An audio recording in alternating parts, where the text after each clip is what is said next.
August 2023. Tragedy and despair has struck the asymmetrical horror game scene.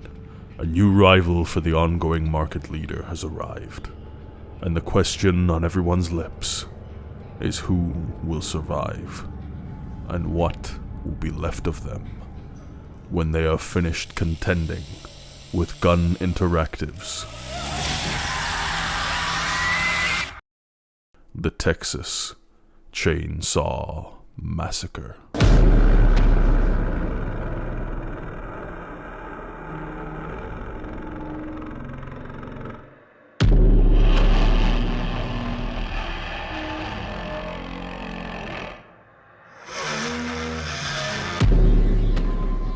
Texas Chain Saw feels like a game I've been waiting for, and I didn't even know I was waiting for it. And that's because I wasn't. I was kind of sitting there in a feeling of, not indifference, but a growing discontent with Dead by Daylight. It's a game that I loved a lot for a very long time, and then I abandoned for probably the better part of 2 years. And then I came back more recently, and I was really enjoying it, but I was finding that I was starting to get towards the point of being burnt out significantly quicker than I had done before. And that was concerning me, and I saw that Texas Chain Saw was on the horizon, and I didn't really care, I'm going to be honest. I'd not seen the original film, I didn't have any particular interest in it, but I knew Gun, and I knew Friday the 13th, and I'd enjoyed Friday the 13th for what I'd played of it. So I kind of had an eye on it, and then when I found out it was on Game Pass, might as well try it out. What I didn't expect was to love it as much as I went on to do. This game has been at the forefront of my game library basically since it came out, and the only things that have managed to push it aside are the occasional keep up of other content from other games, which really had gone on, done, and then come back, and the release of Alan Wake 2, which is my game of the year, very closely followed by this, to be honest, and the release of Spider-Man 2 as well. Both excellent games for different reasons. So the fact that this has held on from its release in August all the way up to now, and even though we've had no major content releases, and it's just been balancing patches and more recently a cosmetic DLC, and that I'm still playing, even though pretty much all of my characters are maxed out, it should give you an idea of how good this game is and how well it captures the feeling of the original film. Now, inspired by playing this and enjoying it as much as I did, I went on to watch the original Texas Chain Saw Massacre from 1974, and this was a film that, again, had eluded me before. I kind of was brought up into believing that it was just this schlocky horror film with lots of violence, that a lot of the time when it comes to torture porn type stuff, I don't have an interest. That's just not my genre of horror. What I didn't realise is that the Texas Chain Saw Massacre is nothing like that at all. In fact, it's one of the least violent films I've seen, at least in terms of what it presents on screen. The violence comes much more psychologically in Texas Chain Saw Massacre, and it's safe to say, having watched it, it's now among my all-time favourites. I'd say probably in the top 5 favourite horror films of all time. It's an excellent film. And what's even more excellent is the way that this game manages to capture the feel, the look, and the atmosphere of the film. It's astoundingly good. From the sound design of each individual character, the voice work has been done very well, with even Edwin Neal returning to actually reprise his role as the hitchhiker, to even the motion capture and the design of the maps. It's all spot on. The motion capture actors have managed to capture the essence of each character and condense that into the movements, the animations, and just the overall behaviour and mannerisms of each character. They all have their quirks that they had in the original film. The cook's duality between this sort of nice, loving old man versus the absolute unhinged lunatic who just continuously snaps between smiling at violence and being abhorred by it. That's all captured by the voice. It's all captured by his erratic movements, his scolding of his family members, his 2 brothers, and then of course the new characters, original characters for this setting, Johnny and Sissy, who are additions to the Slaughter family who feel like they belong. They don't feel like lesser characters than the original 3. They're well realised, they're well acted, they feel like they fit, they feel like they have a role that works within the dynamic of the family. Johnny being this guy who's much more open to public interactions than the rest of them.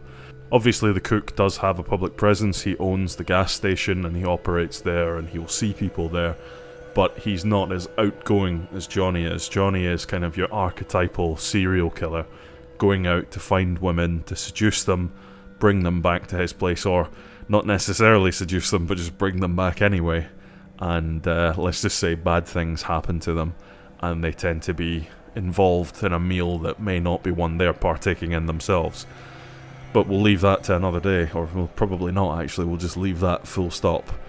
They work, both of them work. Sissy as well, being essentially a Manson family member returned back to Texas, is a really cool idea, and you can hear her walking around singing some of the Manson family songs. It says in her biography that she spent time in Spahn Ranch. I think it's Spahn, I'm not sure. But it's the ranch that the Manson family operated in anyway at that time. It's all fantastic, it's all very well put together, and the central story of Ana Flores and her friends coming to find her missing sister Maria in Newt. It's all very familiar stuff, but it's handled very well. You've got some industry giants in here to play the various characters. You have Kane Hodder, who is an absolute legend of the horror scene. He plays Leatherface, he did the stunt coordination for the entire game, so the hits that you see from the characters and the attacks that they do, they're visceral, they have no pull to them whatsoever. It's completely punching and killing. You feel like these characters are being attacked and maimed and killed when you watch them take those hits. The sound design on the actual act of killing people is horrendously good. Horrendously good, because you can't help but cringe at the sound of sinew and skin being nicked and cut and slit, and it's just grisly in the best possible way. And it's the only time that I've heard a cut in a game sound so viscerally unpleasant and horrific that you don't even want to see it happen. You don't want to see your character's arms getting cut and all these things. It's fantastically done, and it sounds great. As horrible as it is, and I know I'm painting a very gruesome picture here, that's the only picture that's on display here, people. I'm afraid you're going to have some real fear for your character's life, and it wouldn't be the first time that I've been playing as a family member, and in the middle of a chase, I've seen someone go, I don't want to see this happen, and so they've stopped, sat down, and disconnected in my face. It's brilliant. They capture the fear of the original film as well. This sense of just overbearing surveillance and oppression from the characters themselves, from the family members who will not let you get out. Every map is oppressively designed in terms of its visuals. It feels claustrophobic. It feels like a place that doesn't want to let you go, just as much as the family members that inhabit it don't want to let you go. And the most interesting part of the game for me, outside of the amazing details, the depth of the visuals and the design elements behind everything else, it's the fact that the game is so dynamic in its gameplay. It could be as much fancy looking graphics and animations and whatever else as it wanted to have. It could have all of that, but it would be nothing were it not for a very solid core design, and that's exactly what it's got. I don't want to draw comparisons to Dead by Daylight, but it's inevitable, and it's the most applicable thing that I can bring up here. This game, from a gameplay perspective, is significantly more interesting than Dead by Daylight, because it's so dynamic. It's not just finding generators, completing generators, or looping the killer and trying to evade capture that way. It's doing any number of things. You can be offensive against the killer. Of course you can loop in Dead by Daylight, and looping is its own massively skillful thing. The difference between a new player trying to loop a killer versus an experienced player against multiple killers with multiple powers that interact with those playstyles differently, it's an amazing depth in and of itself. However, to the average player, to the average person coming into the game, there is so much more to do There is so much more to be involved in when you're playing the Texas Chain Saw Massacre, and that is where the appeal comes in from me. Yes, you can just patrol gates, but there's more to it than that. It encourages you to hunt in certain places. It encourages you to get into fights if you're playing as the victims. Maybe it's better to try and use that bone scrap to get into a fight with someone and waste their time and distract them than it would be to go and try and do something else. It opens up the path for you to do what you want to do and still try to contribute to the team. You can mess about with Grandpa, you can go for the fuse box, you can go for any number of different objectives. You're not just standing in one place trying to hold a button down to finish a generator. That I find much more interesting, and I know that people that I know who don't like Dead by Daylight enjoy this a lot more. The one thing I'd say that holds it back in terms of its introduction for new players is that the tutorials are not presented well. The initial tutorial video is a good overview for both sides. It doesn't cover the nuances enough, and the fact that that's the only one that's actually voiced over is a very poor decision because it makes it feel slow and plodding, and if you want to go through all the other ones in total silence, reading through the subtitles and having to get the breakdown that way, it takes away a lot of the engagement that you would like to get from a tutorial. I'm not trying to say that other games do it better. Rainbow Six Siege took 8 years to have a tutorial that was actually up to snuff, but it is here and it's very good, and I think that it's a good example of what Gun could look towards if they really want to look long term in terms of making the onboarding for the game a little bit easier. However, the biggest barrier to entry outside of the fact that the tutorials aren't great is just the design of the maps and how difficult it can be to get to grips with the basement in particular.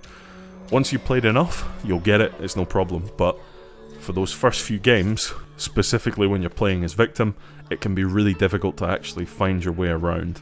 I don't know how you would fix that, because it's just one of those things that it's exposure that makes it simpler. Maybe some more environmental cues would be useful, but you don't want to make it easy, you don't want to make it look completely out of place either. I can see the difficulty in balancing this, and I think ultimately if people get the chance to really play it out, then they'll see the quality of the game that's behind all of this.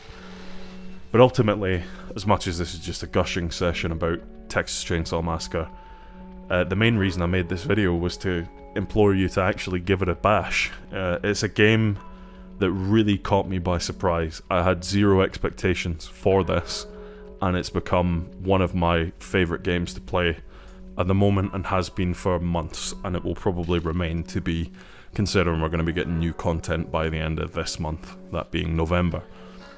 It's excellent and it's well worth your time. It's very well presented.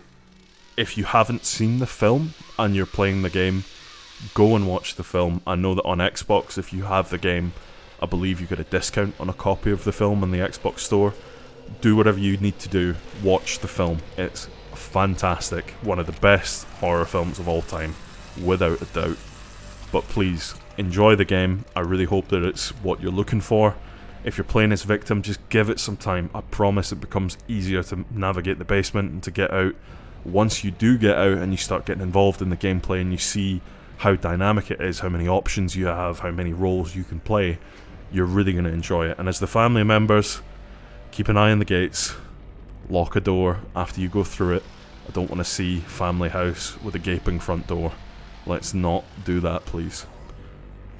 But just have a good time, and I hope my recommendation is worth it for you. I will be back with more videos, and they might be Siege related, I don't know, I'm thinking about it. But I'm just enjoying doing this. I have a few scripted videos, there's plenty coming up, Christmas is coming, 2024 is coming, and it's going to be a good year, guaranteed. 2024, that is the year that everything improves for everyone, but especially me, I promise. And especially for the PRD Blackwatch YouTube channel. We're back. Maybe. We'll see. Definitely. Not going to leave. It's going to be amazing. Double batching everybody. Have a wonderful weekend if it's still the weekend. And if it's not, I hope whatever day you're on is fantastic. And I'll see you next time. Bye-bye.